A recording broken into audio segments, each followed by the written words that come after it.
Olá, amigos telespectadores, boa noite a todos. O programa Eu e Você está de volta e com uma seleção de assuntos que nós esperamos sejam do agrado de todos e que serão comentados pelo nosso deputado Gerson Berger, pelo jornalista Pedro do Couto, que sempre participam do nosso programa. Nós vamos falar das últimas chuvas que trouxeram tantos prejuízos à nossa cidade. Falaremos também da violência praticada por torcedores do Vasco da Gama e do Clube Atlético do Paraná, que infelizmente demonstrou o que acontece nesses estádios e que não há absolutamente nenhuma segurança. Logo a seguir traremos uma audiência pública realizada pela Comissão de Defesa de Direitos Humanos na Câmara Municipal do Rio de Janeiro, abordando o tema remoções. E finalizando o programa, frases inéditas do inesquecível, do humanista e grande herói Nelson Mandela. Bom, minha gente, mas como não poderia deixar de ser, nós vamos abrir o programa falando do caos que tomou conta da nossa cidade e da Baixada na última quarta-feira, em consequência das fortes chuvas que inundaram ruas e avenidas, deixando milhares de pessoas desabrigadas e em desespero. Centenas, eu acho que até milhares, tiveram que abandonar suas casas, além da irreparável perda de vidas. Isto é o mais grave.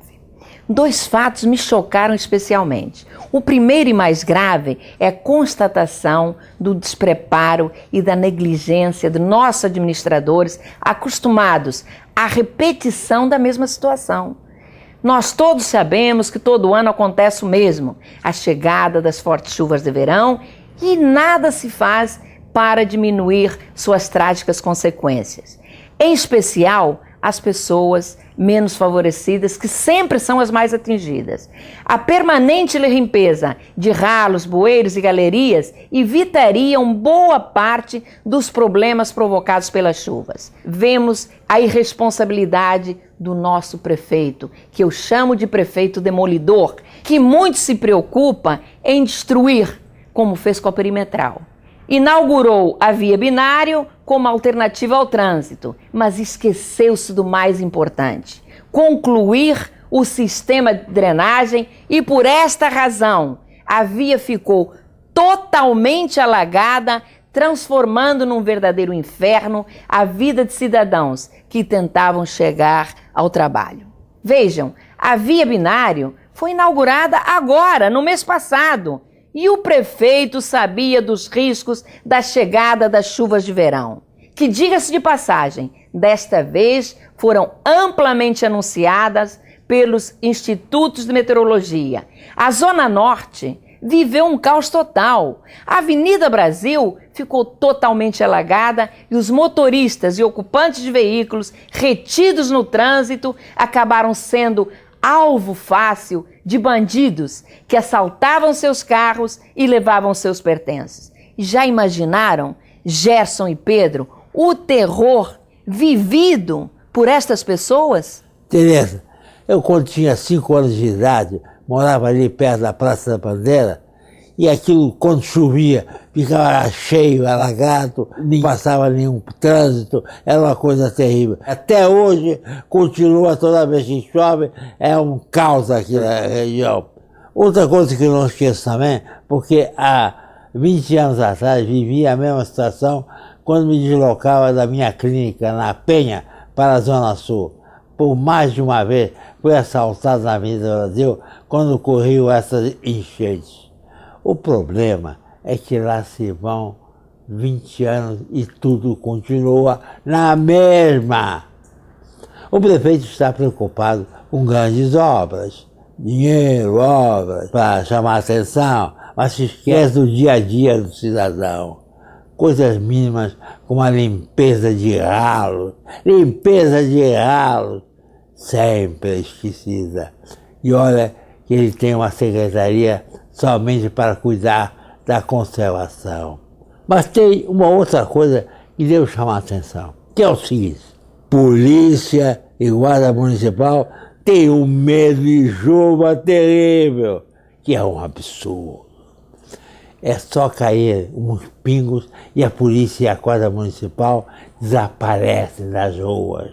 A Secretaria de Segurança deve possuir um esquema especial para entrar em ação toda vez que ocorrem enchentes. A própria polícia tem que estar presente nessas horas para proteger o cidadão. É chocante, por exemplo, ver aproveitadores saqueando caminhões de mercadorias, como aconteceu na Avenida Brasil. Até crianças e adolescentes participam desses roubos. Na Avenida Martin Luther King, moradores da Fazenda Botafogo incendiaram um ônibus em sinal de protesto pela via inundada. Outro absurdo que poderia ter sido evitado se tivesse policiamento suficiente nas ruas. O governador Sérgio Cabral chegou a anunciar na quarta-feira que a União iria enviar policiais federais para combater a ação de marginais na Presidente Dutra. Está certo, o reforço é muito bem-vindo, nenhuma vergonha. O que não pode é o cidadão ficar sem proteção. Vergonha é não resolver os problemas da cidade, permitindo que a cada temporal a vida do carioca se transforme num verdadeiro inferno. Realmente é preciso que haja policiamento em ação para evitar essas ações que já transbordam de muito o limite do aceitável na cidade. Cada temporal é um drama. Olha, Pedro e Gerson, o prefeito Eduardo Paz usou como slogan de sua campanha: somos um Rio. E eu acho que é isso mesmo. Infelizmente, a cidade do Rio de Janeiro, todas as vezes que tem uma chuva mais forte, vira um verdadeiro rio. Mas, minha gente, nós agora vamos passar para um outro assunto e falar sobre uma questão que está tão presente no nosso dia a dia, que é a questão da violência, que nós agora mesmo acabamos de falar em violência. E não bastassem os índices de crescimento apontados pelo Instituto de Segurança Pública do Rio de Janeiro em relação a essa violência, com horror assistimos à vergonhosa barbárie no confronto entre torcidas de futebol, como na última e mais recente ocorrida no jogo entre Vasco da Gama e Atlético do Paraná e Joinville, Santa Catarina. As cenas vividas ali chocaram não somente a nação brasileira, mas também vários países que devem estar questionando a nossa estrutura e capacidade para sediar a Copa do Mundo no ano que vem. Eu não tenho dúvidas de que houve omissão e incompetência das autoridades ligadas à segurança do governo de Santa Catarina. É inaceitável que não houvesse policiamento ostensivo num jogo de times importantes. Todos sabem do fanatismo que toma conta dessas torcidas, que em determinados momentos mais parecem loucos, desvairados, desprovidos de total bom senso, ou até mesmo espírito de razão.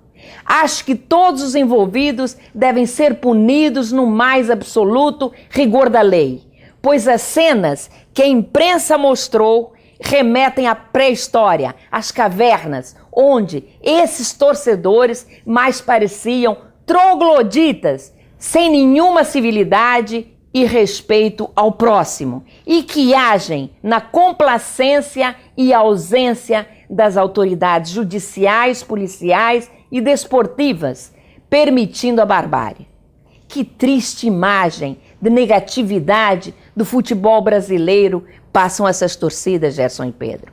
Que o Ministério dos Esportes e o governo federal entrem firmes na elaboração de leis punitivas para essas situações, especialmente para os clubes que, em casos como o que aconteceu em Joinville, devem ser suspensos por longo tempo.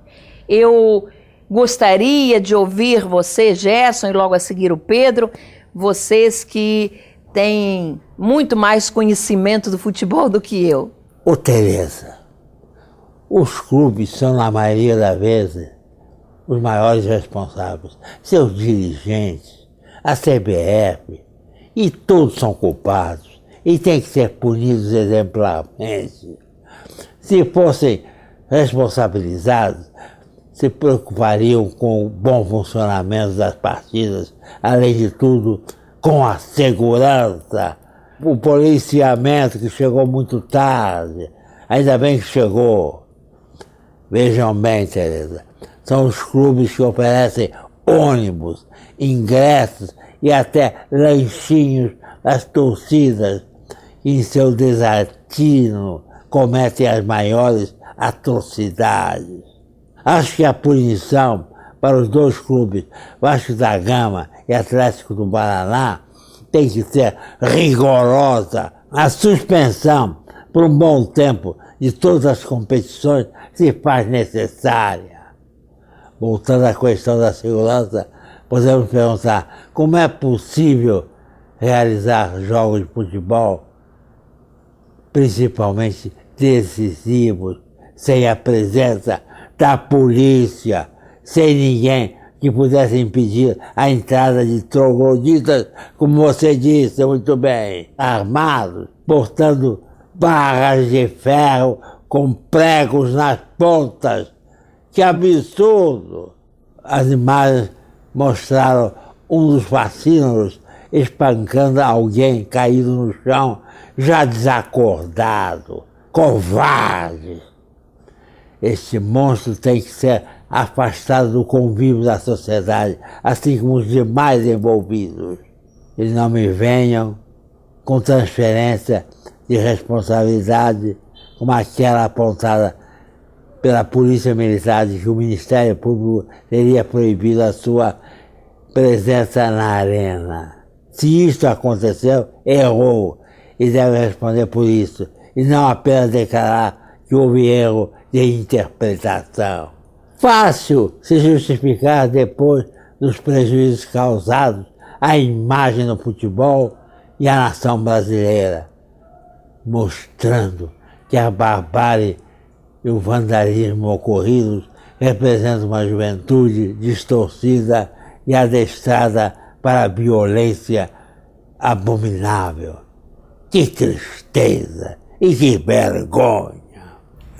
Sem dúvida alguma, uma tristeza, uma vergonha, sobretudo porque é preciso não esquecer que o futebol brasileiro é pentacampeão do mundo, é único, e que, para agravar as circunstâncias, vai ser a sede da Copa de 2014. Essa exibição de violência ocorrida em Santa Catarina em nada acrescenta de positivo ao esporte nacional. Pelo contrário, é uma nódoa muito grande na história do esporte brasileiro.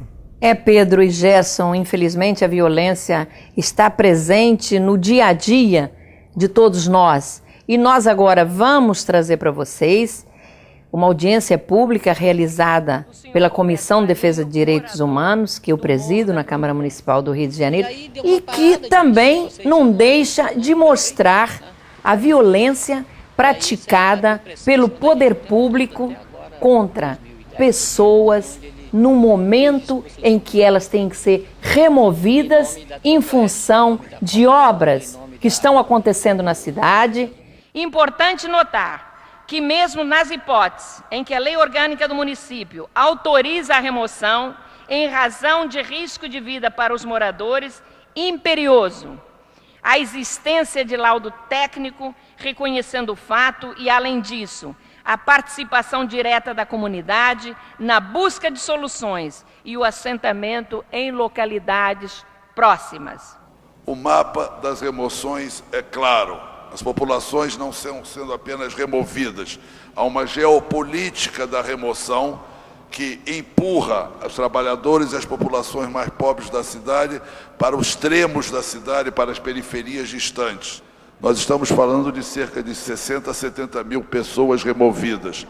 Muitas vezes são indenizadas de uma maneira absurda, com valores insignificantes, enquanto empresas e até centros espíritas recebem poupudas indenizações e que, pelo que nós levantamos, muitas das vezes não correspondem ao valor dos imóveis.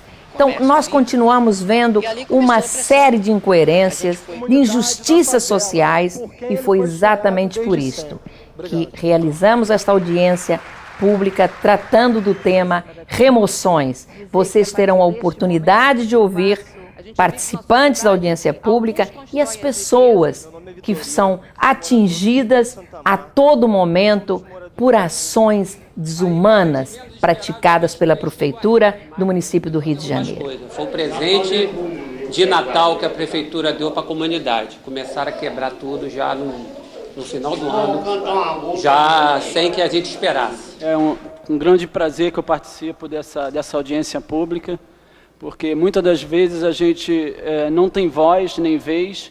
Às vezes a gente tem a maior vontade de falar bem alto, gritar bem alto para todo mundo escutar o que a gente sofre, o que a gente vive.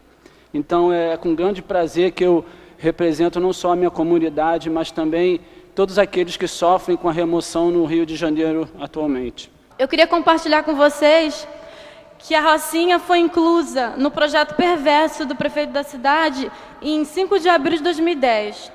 Ele se valeu de um estado de calamidade na cidade do Rio de Janeiro, onde o rio sofreu com fortes chuvas, para justificar isso como sendo uma área de risco. E assim ele fez também com outras comunidades. E lá, nessa área onde eu moro, somos, em média, 700 famílias.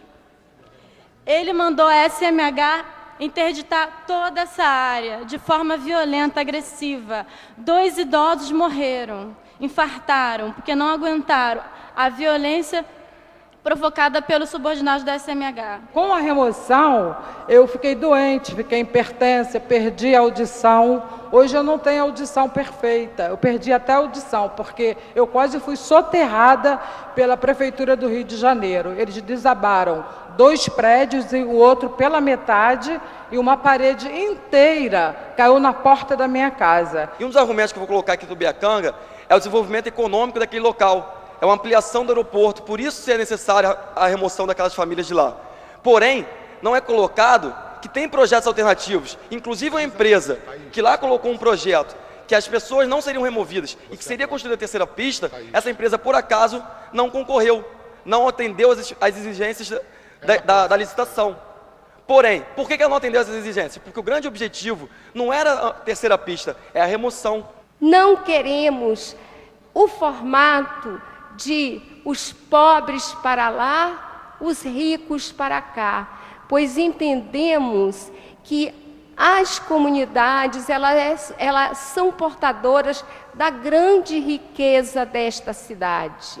Já que o assunto hoje é moradia, mas precisa de uma CPI geral dessa administração aí, né? Uma CPI que faça, uma CPI decente, não como a do transporte. Aquilo ali é uma vergonha. Aquilo ali e nada é a mesma coisa, é preferível nada. Mas uma CPI de verdade, para a gente saber o que está acontecendo nesse Rio de Janeiro com relação à moradia. Os princípios básicos e as diretrizes das Nações Unidas para remoções causadas por processos de desenvolvimento dizem coisas interessantes. Eles dizem o seguinte, que as remoções forçadas intensificam as desigualdades, os conflitos sociais, a segregação e a guetização na cidade. É exatamente isso que está acontecendo no Rio de Janeiro. Então, por que historicamente os pobres têm que pagar pelo desenvolvimento das sociedades? Por que a gente vai continuar olhando uma cidade crescer enquanto os pobres continuam pobres? Se nós estivéssemos falando de um projeto de desenvolvimento que, de fato, fosse melhorar a vida das famílias, eu até acho que a gente podia pensar sobre isso. Mas não é isso que acontece. Tenho um filho de menor com 14 anos e assim, eu e o meu marido ficamos 20 anos trabalhando para melhorar de vida. Quando nós conseguimos, nossas vidas foram deslaceradas. Então, isso é um sofrimento para toda a família. Fiquei com problema de saúde, problema de nervo, então não desejo isso para ninguém.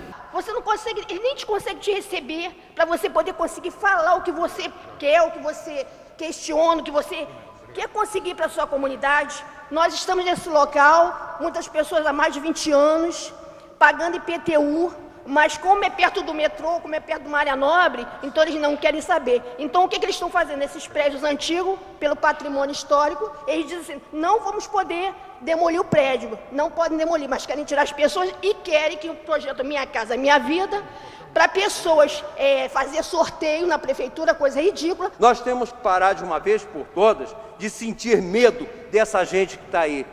Gente, o povo é muito grande. Nós temos que dar as mãos e chamar para todos os manifestos, sim.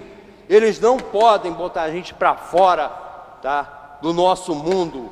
Não é mundinho conforme eles pensam que nós somos, não. Sou morador, peço a solidariedade de todos, precisamos de ajuda, diariamente nós somos perseguidos, somos retalhados, enfim, ameaças, truculência, fechamentos de rádio comunitárias e outras coisas acontecem dentro desses territórios. Depois de tantos anos lutando por nosso direito de ter um parque ecológico, hoje nós nos perguntamos que parque é esse? E chegamos ao absurdo de dizer que não queremos um parque que seja das mineradoras e nem da Odebrecht de qualquer outra empreiteira. Queremos o parque do povo, da comunidade, da favela, por quem ele foi sonhado desde sempre. Obrigado. Obrigado. Olha, Gerson e Pedro, estas audiências públicas são de um aprendizado fantástico e também mostram que, sob o apelo dos grandes eventos que vão ocorrer na cidade, que é a Copa do Mundo e os Jogos Olímpicos em 2016, o prefeito está fazendo o que bem entende. Espero, não sei se foi essa análise que vocês também fizeram. Eu parabenizo a você, Tereza, representando a Comissão de Direitos Humanos, pela iniciativa de defender os interesses dos cidadãos que têm direito à moradia digna e mostrar os desmandos praticados pela Prefeitura, que passa por cima dos interesses dos cidadãos envolvidos. Bom, Gerson e Pedro, nós estamos quase chegando ao finalzinho do nosso programa e não poderíamos deixar de fazer uma referência muito especial ao grande humanista, ao grande herói que foi Nelson Mandela. E no programa nós vamos citar duas frases de Mandela quando ele visitou o Brasil em 1991. Este admirável herói, como eu disse, que fez da busca da conciliação e união entre homens de todos os credos e cores o seu maior objetivo de vida. Mandela será sempre lembrado. E quando ele veio ao Brasil, como eu disse, em 1991, após 6 dias intensos no Rio de Janeiro, Brasília, Espírito Santo, São Paulo e Bahia, Mandela afirmou que estava quase morto de tanto amor. No Rio de Janeiro, disse o seguinte: quando vejo seus rostos, tenho a sensação de estar em casa, porque a mistura da população é como a nossa e damos as boas-vindas a esse fato, porque a miscigenação enriquece o país. Que beleza! Olha, eu realmente fico emocionada só de ver Mandela, a sua figura, o que ele passa para nós, apenas amor, serenidade e paz, não é verdade? Eu acho, Tereza, que nós devíamos erguer no Rio de Janeiro uma estátua lembrando a figura de Mandela, para que toda vez que passássemos por ela, lembrássemos de quem foi ele e o que ele representava e defendia. E eu então me lembro de uma frase, de um ensinamento que eu acho fantástico. Ninguém nasce odiando outra pessoa pela cor de sua pele, por sua origem ou ainda por sua religião. Para odiar, as pessoas precisam aprender, e se podem aprender a odiar, podem ser ensinadas a amar. Mandela, descanse em paz. Mandela descansará em paz. no lugar que a história reserva aos seus grandes personagens.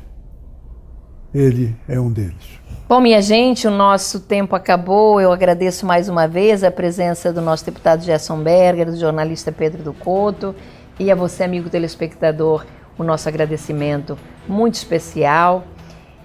Tenham um ótimo final de domingo, uma excelente semana. Nos encontramos domingo às 8 horas da noite aqui na CNT. Até lá!